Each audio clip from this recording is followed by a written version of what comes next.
ইয়া আইয়ুহাল্লাযীনা আমানু আউফু বিল উকুদ।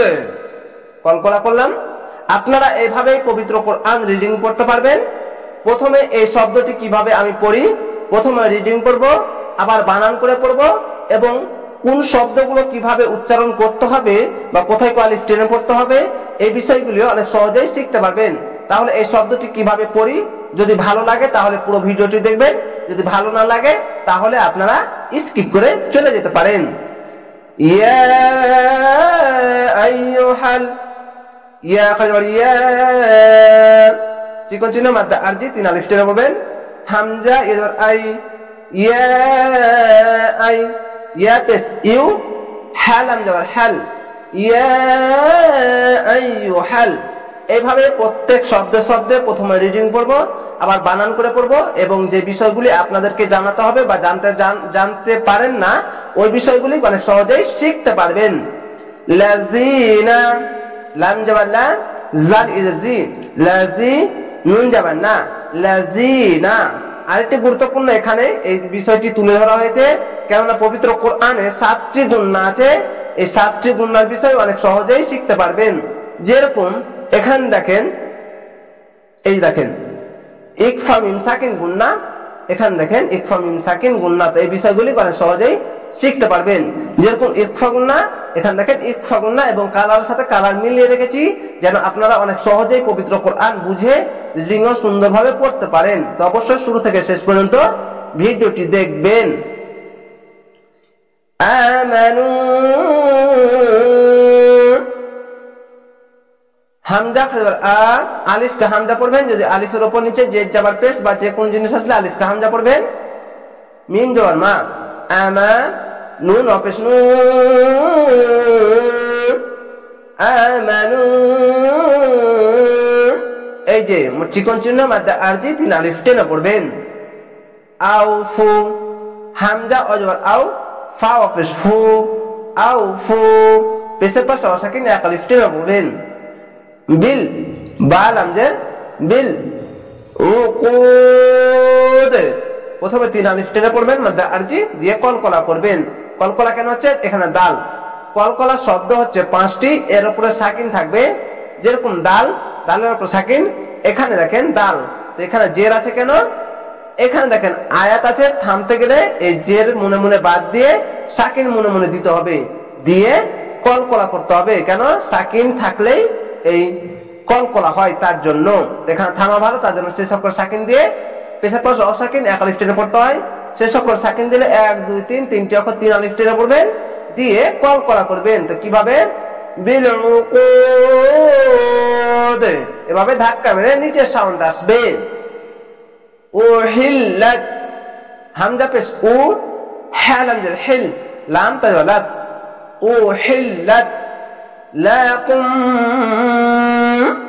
এখানে এই দেখেন ইকফা মিম সাকিন গুণনা, মিম সাকিনের পাশে বা, এখানে দেখেন মিম সাকিনের পাশে এই যে দেখেন বা, তার জন্য এখানে ইকফা মিম সাকিন গুণনা। লাম জবর লা, কাফ মিম পেশ কুম, লাকুম। বাহিমাতুল, জেরের পাশে ইয়া সাকিন 1 আলিফ টেনে পড়বেন। বা জবর বা, হা ইয়া হি, মিম জবর মা, বাহিমা, তা লাম পেশ তুল, বাহিমাতুল আনআমি, জাবার পাশে খালি আলিফ 1 আলিফ টেনে পড়বেন, আইনটিকে মোটা করে গলা চিপে পড়বেন। হামজা নুন জবর আন, আইন আল জবর আ, আনআ, মিম জের মি, আনআমি। ইল্লা, জাবার পাশে খালি আলিফ 1 আলিফ টেনে পড়বেন। হামজা লামজের ইল, লাম আলিফ জবর লা, ইল্লা। অবশ্যই আলিফকে হামজা পড়বেন। দেখেন আলিফের উপর নিচে যে কোন জিনিস আসলে, যেরকম জের এসেছে একে হামজা পড়েছি, খাল জাবার এসেছে একে হামজা পড়েছি, এখানে পেশ এসেছে একে হামজা পড়েছি, এখানে জাবার এসেছে তার জন্য একে হামজা পড়েছি। তো এটাই বিষয় খেয়াল রাখবেন, আলিফের উপর নিচে যে কোন জিনিস আসলে আলিফকে হামজা পড়বেন। মা, জাবারের পাশে খালি আলিফ 1 আলিফ টেনে পড়বেন। মিম আলিফ জবর মা, ইউতুলা, খালি জবর 1 আলিফ টেনে পড়বেন।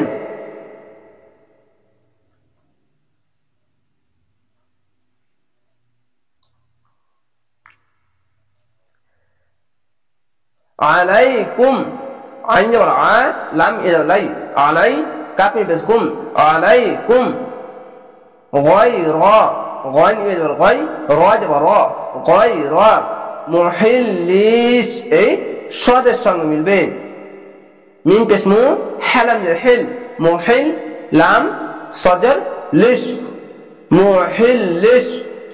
সয়দি, সদ ইয়া সয়, দাল জের দি, সয়দি। ওয়া আনতুম, এখানে ইকফা গুনা বাংলা অনাস্ক্রমাতুন, নুন সাকিনের পাশে তা। এখানে দেখেন ইকফা গুনা 15টি অক্ষর, নুন সাকিন দুই জাবা দুই জের দুই পেশের পাশে আসবে, যেরকম নুন সাকিনের পাশে এখানে দেখেন তা, তার জন্য এখানে ইকফা গুনা হচ্ছে। এই দেখেন নুন সাকিনের পাশে তা, তার জন্য এখানে ইকফা গুনা। কিভাবে? ওয়া আনতুম, এভাবে গুনগুন করে আওয়াজ করতে হবে। হুরুম, হ্যা পেশ হু, র পেশ রু, আর মিম দ পেশ মুন আছে। তো হুরুম বলে শেষ অক্ষর দুই জাবার আছে, এখানে তো আছে, থামতে হবে, তার জন্য শেষ অক্ষর সাকিন দিয়ে রুম বলে থেমে যেতে হবে। হুরুম, এইভাবে।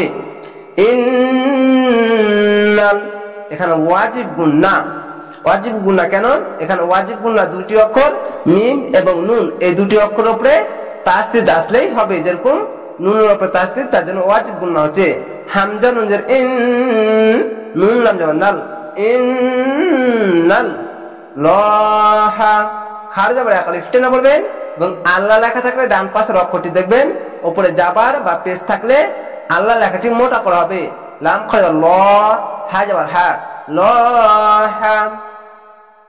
ইয়া, এখানে দেখেন ইয়াহ, এইভাবে পড়তে হবে। অনেক সবাই ইয়াহ এইভাবে পড়লে ভুলে যাবে, এটি একটু গলাটা বাতাসটা বের হবে এইভাবে। তো কিভাবে? ইয়াহ, এইভাবে। ইয়াহ কুমু, ইয়া হা জবর ইয়াহ, কাফ পেশ কু, মিম পেশ মু, ইয়াহ কুমু। ই ই ই, এই দেখেন ইয়াটা করতে হবে। অনেক সবাই ভুল করে, ইয়া উচ্চারণটি ইয়া এভাবে হবে, ইয়াহ কুমু। ইন্নাল্লাহা ইয়াহকুমু। মা, জাবারের পাশে খালি আলিফ, এক আলিফ টেনে পড়বেন, মিম আলিফ জবর মা। ইউরিদ, এখানেও কলকলা, এখানে যেরকম মনে মনে সাকিন দিয়েছেন, এখানে মনে মনে সাকিন দিবেন, পেশ বাদ দিয়ে দিয়ে কলকলা হবে। যেটা পাশে ইয়া সাকিন এক আলিফ টেনে পড়তে হয়, সেই সব করে সাকিন দিলে 1 2 3, তিনটে অক্ষর 3 আলিফ টেনে পড়বেন প্রথমে, তারপরে কলকলা হবে। তো কিভাবে? মা ইউরিদ, এইভাবে ধাক্কা মেরে নিচে সাউন্ড করবেন, প্রথমে 3 আলিফ টেনে পড়ে। আশা করি আপনারা এভাবে রিডিং পড়তে পারবেন এবং এই নিয়মগুলো অনেক সহজে বুঝতে পারবেন। তো অবশ্যই চ্যানেলটিকে সাবস্ক্রাইব করে রাখবেন পরবর্তী ভিডিও দেখার জন্য। ভালো থাকেন, সুস্থ থাকেন। আসসালামু আলাইকুম।